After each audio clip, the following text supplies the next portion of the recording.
All right, hello once again. Jeff Scott of Rankin Technical College, coming at you with the PowerPoint presentations for Murock's Android Programming, second edition by Joel Murock for the AWD1112 or 1112 Java programming class.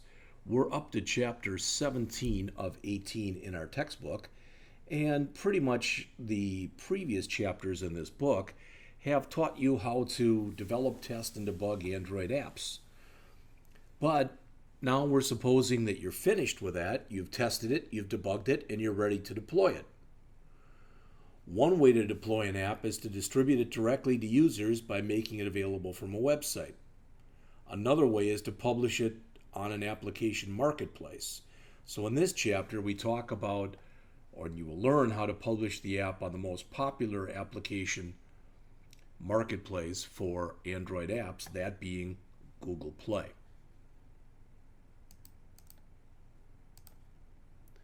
So you can see we have 3 applied and 6 knowledge objectives. The first applied objective, create a signed APK file for the release build of an app. Second, distribute an app directly to the user via a website or email. And third, publish an app on Google Play.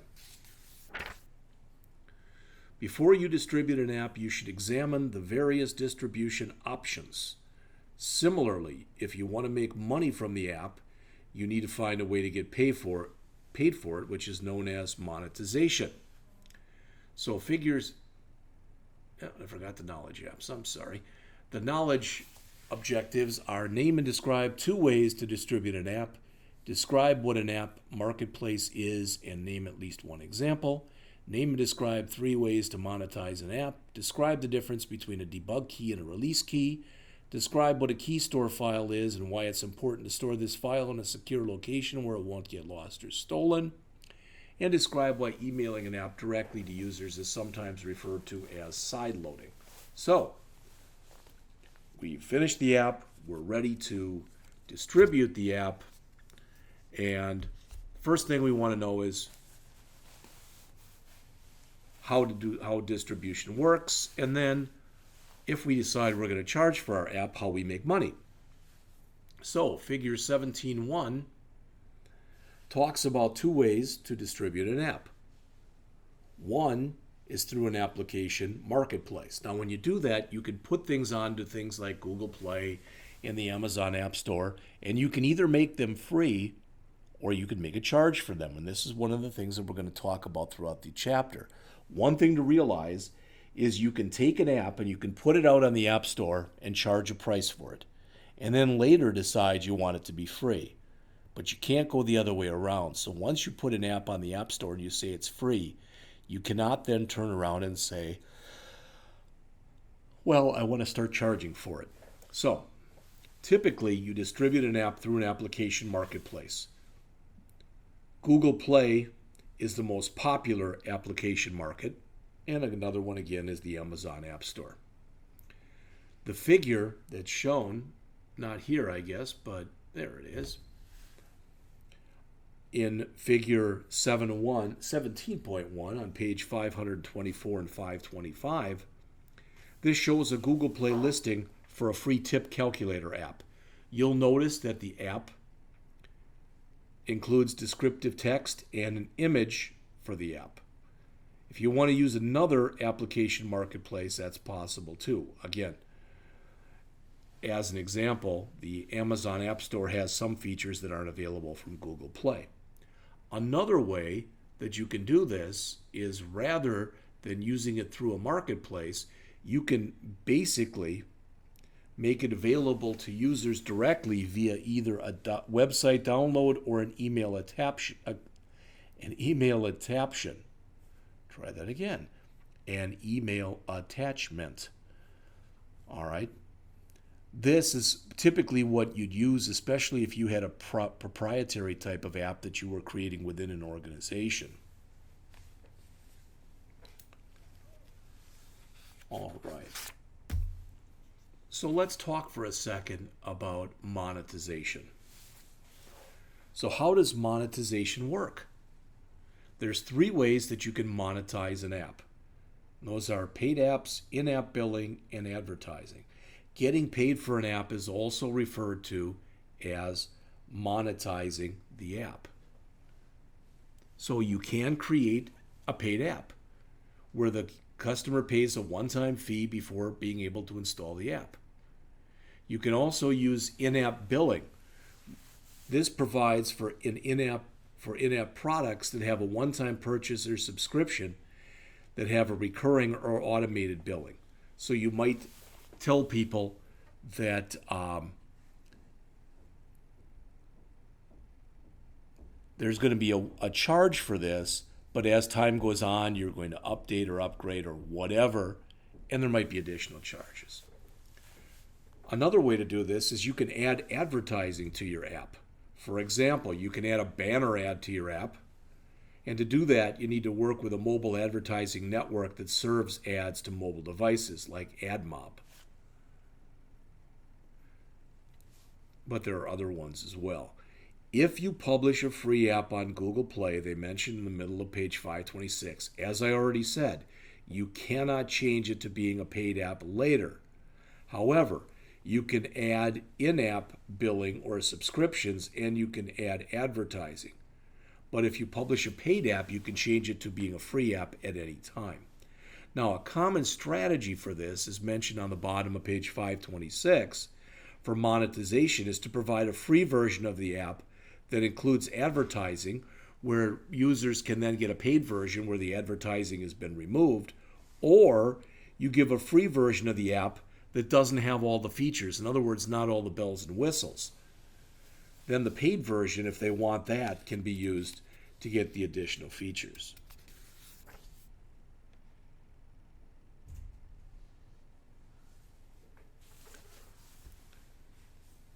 Now, let's talk about how to create a release build for an app.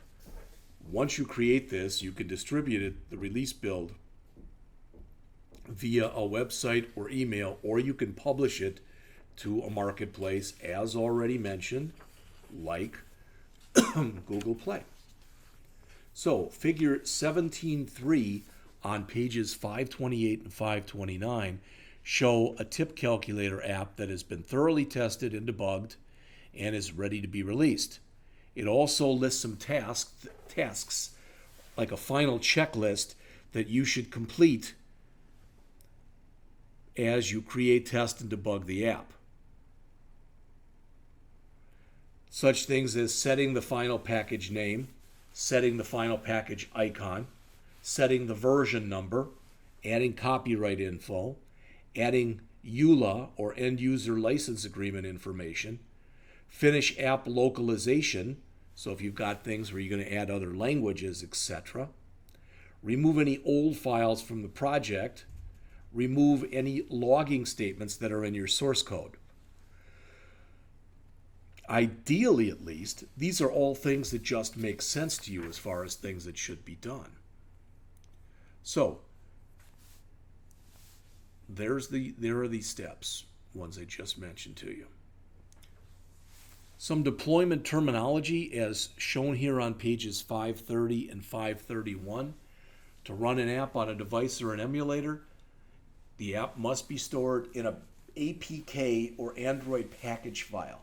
That file must be signed using a digital certificate. Think about why that's necessary and why that's important. What that basically says is some kind of an organization has looked through the file and has determined that if you are to download it onto your computer, it won't be filled with malware, or it won't destroy what's on your hard drive, etc. Now, during development, the IDE automatically generates a debug key. But before you distribute an app, you must generate a release key and use it to sign the app. Android uses a key store to verify updates to an app. If you lose the key store, all right, so when you use the procedure that's shown here, right there, you respond to several changes in several dialogues that are displayed by Android Studio. To start, in the first dialog, you have to choose a new key store, again, the file that contains the digital certificate. If you were to lose this file, you won't be able to update the app. If somebody else, some kind of a hacker, gains access to the file, they'll be able to actually change the app. When you create a new key store, you can use the dialog box shown in this figure to specify the information.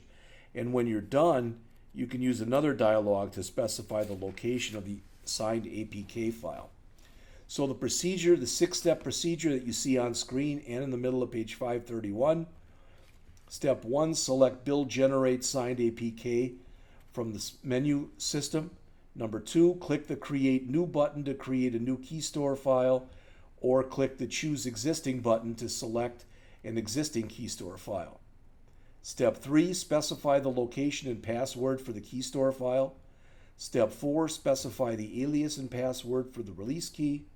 Step 5, if creating a new key store, specify the information for the certificate. Step 6, specify the location and name for the APK file. So to run an app on a device or emulator, said app must be stored in an Android package file that's signed with a digital certificate. So before you distribute the app, you must generate a release key and use it to sign the APK file. A key store then is a file that contains one or more digital certificates. You better not lose it. You better not let anybody else use it.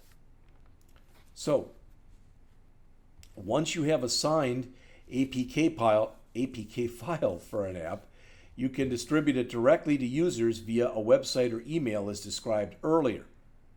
Then your users can install it without having to go through the marketplace. You do that, let's say I developed a very simple game, or even better than that, let's say that I developed an app, but it was going to be used for people in my immediate family. Then that's probably the way that I'd want to do it. Okay. If the user doesn't download the app from a marketplace, it's typically referred to as side loading. If you're a developer and you need to delete any old versions of an app from an Android device, or you need to do that, hold on a sec. All right, so if you're a developer, you need to delete any old versions of the app from the Android device that use a debug key. Once you've done this, you can install the app by copying the APK file to the device and clicking on it. Two of the easiest ways to copy an APK file to a device are to download it from a website or to receive it as an email attachment. But again, doing that, typically at least, you're not going to make any money from it. So to distribute via a website, you can create a mobile-friendly web page that includes a link for the file.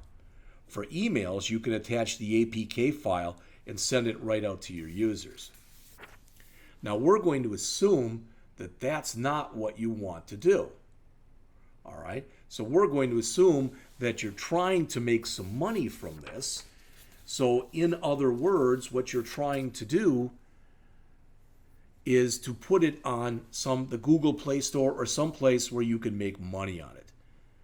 All right, so once you have a signed APK file for an app, then you can make it available on the Google Play Store. To do that, you need to create some online accounts. Then you can use the developer console for Google Play to upload the app and manage its listing.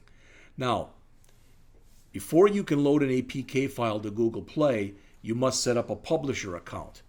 That's shown, the dialog is shown on screen here as part of figure 17-6 on pages 534 and 535.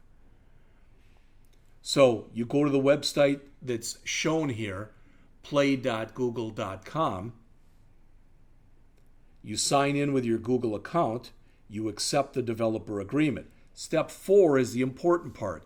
You must pay a registration fee of $25. To do that, you need to create a Google Wallet account if you don't already have one. Complete your account details. And if you want to create paid apps or use in-app billing, you have to follow the links to set up a merchant account. The reason all that stuff is important, I believe that the $25 is a one-time fee. Whereas if you want to do the similar thing in the Apple Store, it's $100 or $99 a year, I believe, unless that's changed. All right.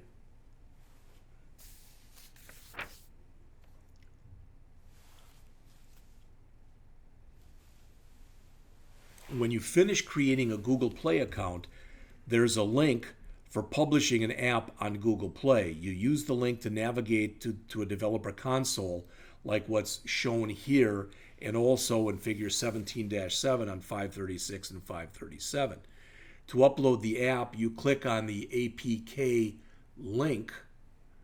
Then you can see 3 tabs to upload the APK for alpha testing, beta testing, or production. If you upload it to the production tab, the app will be released to the general public as soon as it's published. The developer console won't let you publish your app immediately. Rather, Google must process your registration fee, and that can take up to 48 hours. So during that time, you're in what's called draft status. All right. This lets you enter the listing and pricing details for the app, but the app isn't published until you select the Publish App item. After you do that, it changes from draft to published. To modify the listing for an app, you click on the Store Listing link. To modify the pricing, you click on the Pricing and Distribution link. If the app is a paid app, you need to specify the price for each country. This is necessary as each different country uses a different currency. Once you publish the app on Google Play, you can view the listing for the app by going to Google Play and actually searching for your app. In figure 17-8, which is shown on the screen and also on pages 538 and 539 of the text, it shows a listing for the Tip Calculator app. So this was a very brief overview chapter that was designed to present you with the skills for you to be able to publish either a free or a paid app to Google Play. As always, if you need more information, you'd want to go and look at developer.android.com. All right. Next is the last chapter of our book, and I'm not going to go through that particular thing today. I hope to do it by tomorrow or early next week, and that is on how to work with locations and maps. So I'll be back with that last PowerPoint lecture in a bit.